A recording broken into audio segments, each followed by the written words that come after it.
The holiday season is normally a joyous time of the year, but for some it can bring a lot of stress. A new poll by Associated Press found that of all groups, Gen Z struggles the most to cope with the holidays. It's a combination of school, dating, careers, that sort of thing. Cari Ladd is with the Mental Health Center of Denver, and she joins us now to talk about some ways to relieve that stress. Cari, good morning. Good morning. So what can people do to decrease their stress this time of year? So I really think about, we hear a lot about self-care. And when I think about self-care, I think about not only making time for ourselves and doing things we enjoy, but also really kind of identifying maybe some things we want to say no thank you to. Sometimes this can be a time to feel really overwhelmed. And so figuring out what you do and don't want to do can really be helpful in reducing some of that stress.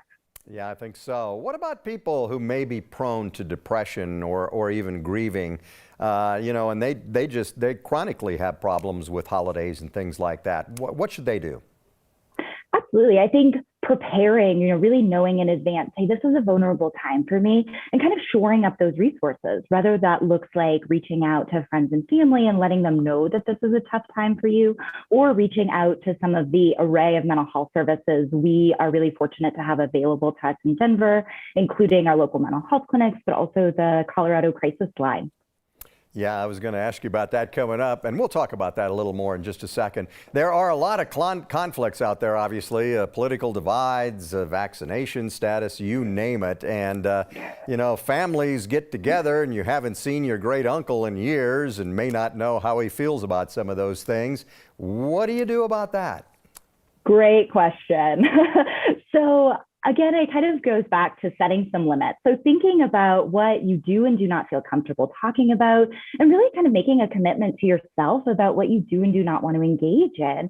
I think that, if you wind up finding yourself in an uncomfortable conversation that you've already committed to not engaging in, that's a great time to go for a walk or maybe help with dishes, finding some sort of activity to kind of politely excuse yourself from the situation so that you can both manage conflict, but also take care of yourself.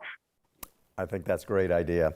You mentioned it earlier. Colorado is very lucky. We do have a lot of mental health services available for people, don't we? We do, and I'm actually a clinician at the Walk-In Mental Health Crisis Center in Denver. So we are open 24 hours a day, 7 days a week for anyone experiencing self-defined crisis. So if it's a crisis for you, it's a crisis for us. Come in and absolutely get some support. Another really great resource is the Colorado Crisis Line. You can call 1-844-493-8255, and they are staffed with folks ready to offer support, but also really help you navigate the safety net of mental health services that we have available to us in Denver. Really important to know that those services are out there. All right, Cari, thank you very much. We appreciate it. Have a good holiday. You as well. Thank you. Okay, take care.